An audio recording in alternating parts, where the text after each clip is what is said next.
Hello, it's Daryl at 10 Foot Truck Good Attitude Services.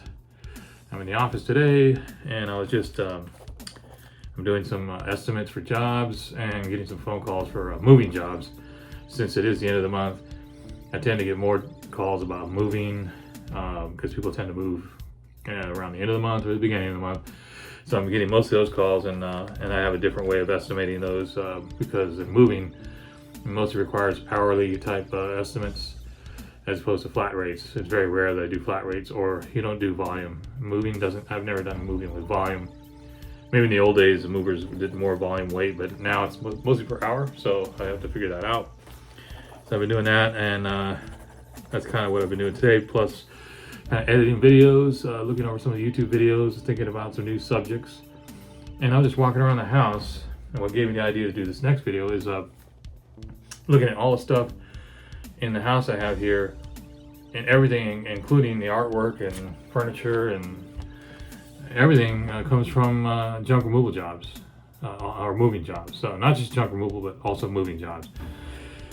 And I was realizing that pretty much everything, even some of the stuff, even some of the kitchen pans and plates.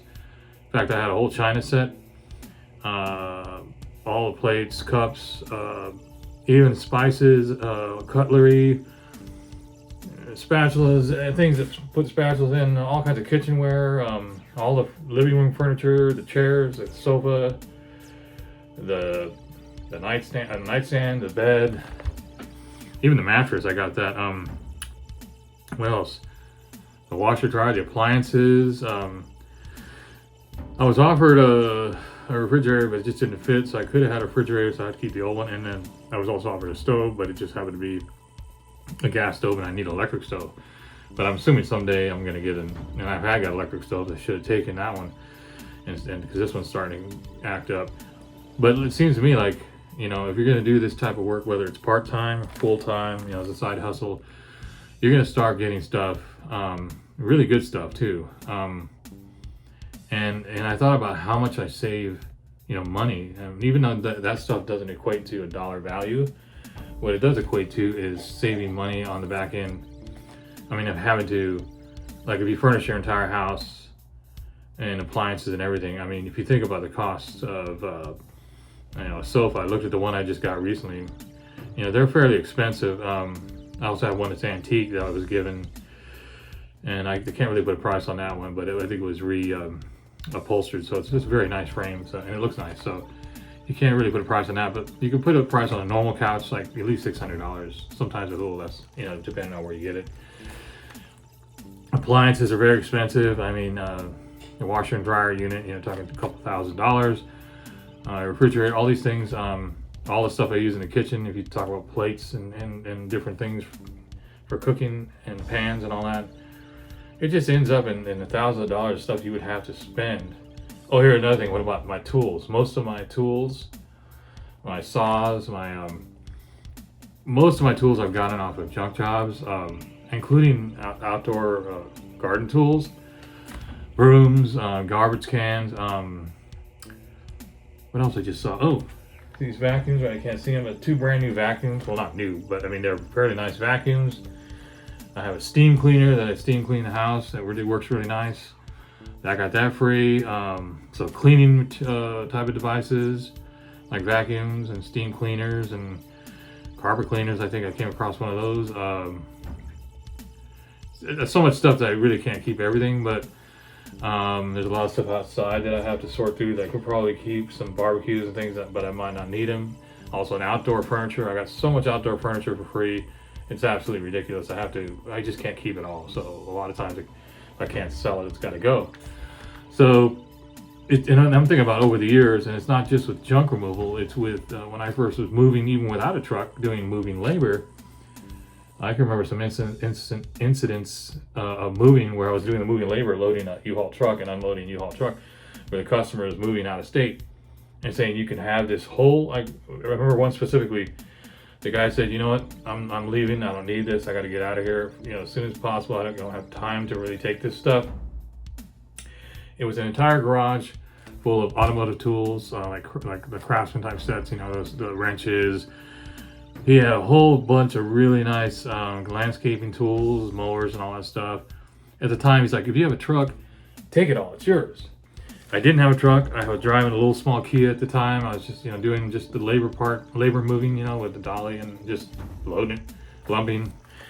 And I thought about it, like, it was way far away from where I lived, so I should have just, I didn't think good enough back then like that. I wasn't thinking clear enough. If I would have thought the way I did today, I would have actually went and rented a truck and went right back there immediately, because that stuff is so valuable.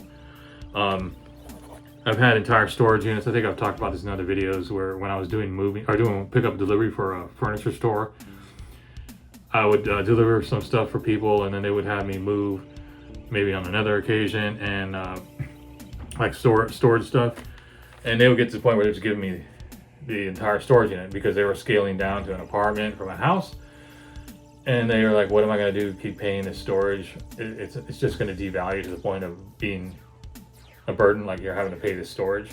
So they say it's worth it. It's not even worth it for me, just you can take it all.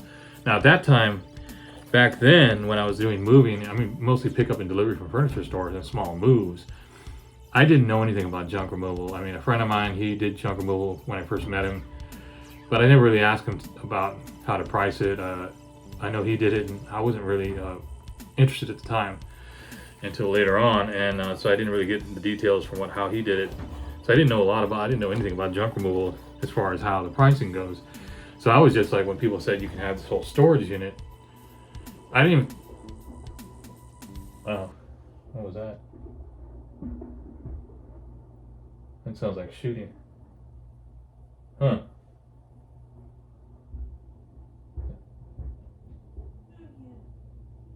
Sounds like fireworks, but these cars, I'm sorry, I was trying to have the window right here, how it's booming. I think sometimes these cars, the mufflers, they sound like gunshots. Anyway, sorry about that. But what I was thinking is, back to when I was moving or doing pickup and delivery and moving with my truck before I got into junk removal. A lot of people would say, just take this storage unit. I just can't, I don't want to pay for it anymore. And I didn't think, because I was looking at it going, look at all this valuable stuff. I could use this stuff, or I could have a garage sale or something. I didn't even think to charge them. I would just take it. And at the time I had a storage unit where I could put it in there and sort through it and all that. But I thought, well, it's valuable, so I'll just take it. And even one time I was in an estate sale, just had randomly, I was picking up some stuff I bought on Craigslist, and I saw an estate sale, and I just pulled over, and I wanted to buy this chair. And the guy's like, yeah, I'll help you, you can have those chairs for this, and I'll help you load it. And then he's like, by the way, I'm kind of towards the end of this sale. I want to wrap it all up. Would you be interested in taking all this stuff? I was like, buy it? No, he's like, just take it for free. I'll even help you load it. And we proceeded to load everything from that estate sale into my truck. It filled the whole truck. And that stuff was really good. I ended up having a garage sale. There was so much stuff. I couldn't keep all of that. But stuff like that. So I didn't really think about charging, in the respect of junk removal, where you're doing full load, truckload, or half load, where you're charging per volume. It wasn't until maybe, I would say probably, maybe a year and a half, 2 years ago. I'm trying to think when I came across, I started watching these videos. I think it was Sonoma Strong was the first videos, or maybe it was, no. There's another guy I was watching, I can't think of his name, before that. Sonoma Strong had mentioned it, and they're a really good, successful junk removal company in California. I started watching, just seeing how they're pricing and seeing how much they're making doing junk removal, and then I started watching other videos. I was watching, I think it was Tim Doss, that was a guy, that was the guy who was talking about how you could start a junk removal business, and then I came across a few other people, like it was Matt Fitch, and then of course Junk Guys DFW, and then down the road I started meeting other junk removal companies. I just started finding these companies online, like Junk Guys, Kraken, Junk Removal, Clutter Reduction, Steezy, I think it's Steezy Flips, the flip guy who flips couches, I can't remember his name. He flips couch. So I started watching all these people, and they were all connected. There was another guy in South Carolina, or North Carolina, watching. So I got all into watching these videos, and I'm like, wait a minute, you can actually make a lot of money doing junk removal. And so that's when I started figuring out how you price it per get an idea how to price it per volume, as opposed to just taking these storage units on moves and just people giving me furniture and giving me stuff. But then again, it's the same thing with the junk removal. Now I learned how to price it, and I'm still learning how to price it. Still going through the process of figuring out how to price it in my area, but I'm getting better at it. Sometimes I way underprice myself, but in the end, it seems to work out. But like, I'm looking around here, and within the last year or two of doing junk removal on a part-time basis, outside of all my other types of work, I don't do it full time, but everything I have is, and I mean all the paintings on the walls, and these are just one painting back here and stuff, but in the living room I have paintings, and in the bedroom and in the bathroom I have all these nice paintings and artwork, furniture, TV, movies. I got DVD sets, DVD players, VHS player with VHS tapes. I'm sure I've done videos on cameras and things. I'm getting clothes, hats. Well, not the hat. Sorry, not a hat. This hat, I bought this hat, but I have found some cool hats. Jackets, flannels, not this flannel, but all kinds of clothes and things, and just, it's amazing what you get. And that's why I guess my point of this video is, I'm just kind of rambling on, is just getting them. Even if you're going to do it part-time, if you're going to do it like one day a month, or because all you really need to do is have a truck, a pickup truck, a van, or you don't even need that. If you want to rent a truck, you can do that. Some good companies out there they lease their vehicles. But even if you own an old truck or a van, and you just advertise, junk removal on Craigslist or on Facebook or Nextdoor, you're going to get work. It might not be full time, but even if you get one job in a month or two, you're going to find stuff, and you're going to eventually go, wow, I don't need to buy that. I don't need to buy that. I don't need to buy tools. And it's a value that a lot of people don't calculate, because all the stuff I get, I don't sell it. At least not this stuff. I'm not going to sell all this. I use it all. Here's another thing. I've donated truckloads and truckloads to the Ark. Truckloads of really nice furniture. I don't have the room. I don't have the storage for it. So I would just take it to them. Literally truckloads of furniture to them. Nice furniture. If I would have had the room, I like armoires and big dressers. I just don't have the room for that kind of stuff. If I had a big house, like, it would have been in the house. Because there's stuff that was really nice that I had. And in that case, though, that job, they really wanted me to donate it to the Ark, because that's where they told me to donate it to. So in that case, I'm going to donate to where they want me to donate it, because they have a specific place that they want to support as far as donating items. So in that case, I will just take it to that person. What they say donated here, I'll go and donate there. That's what they want me to do. Sometimes they just say take it and do what you want with it, and a lot of times it's supposed to be disposed of. And if it's useful, it's useful. So that's kind of what I want to talk about, because a lot of people, people talk about all the stuff they get, and sometimes that's just the treasure hunt, and the things you find, and the things that become valuable to me from these junk jobs. That's just, in itself is I enjoy that sometimes just as much as anything is the work itself, just as much as getting paid. It is a value that a lot of people kind of look past, and I think it's a great value. I think just doing this, like saying part-time, and if you have a truck, just to see what you're going to get. Now, if you're doing mainly construction, cleanouts, and hoarder houses, you're not going to get much on those, because most of the stuff that I got that was really good, that I would say some of the best stuff I got was on storage cleanouts, or someone's house, their garage, that they had. I found some amazing tools that was given to out of garages, that people were cleaning out their garage or their storage unit.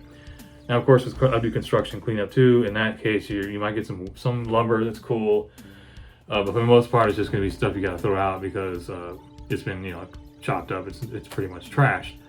In those cases, you don't really find a lot, but the storage cleanouts, the garage cleanouts, that kind of thing, that's where you find really nice stuff. At least I have. And I used to watch that show, Storage Wars, and these guys are like bidding on these storage units, and it's this whole drama thing about how they're competing for the storage units, and I just kind of laugh, because I go to the storage unit when I get those cleanouts. It's just, you don't have to pay for it. You get paid to take that stuff out. So yeah, I mean that's a good market to go pass out cards and to talk to people in your local storage unit, see if they need the customer to take out their storage or to clean it out. I know they still do auctions. In fact, our storage unit is just right. I could walk. It's like right across the street over here. That storage unit, it's cool. They actually have annual garage sales. So if you have extra stuff in your storage, you could just go to their annual garage sale and put up a table and just sell stuff out there. And people come, all these people come there because they know it's a garage sale. And so it's easier to, well, I didn't sell anything at the garage sale that we had last time, but some people do really well doing that. So yeah, storage cleanouts and all that. Moving too, when you're moving people, a lot of people, they're scaling down and they got too much stuff, and they're like, well, can you take this stuff? And so that's another good opportunity for also having a moving job turn into a junk removal job. So I think that's about it. Yeah, I just wanted to say, good opportunity to get some cool stuff and to not have to buy all that stuff on your own, which is very expensive. So anyway, this is Daryl at Good Attitude Services 10-foot truck, signing out. Have a great day.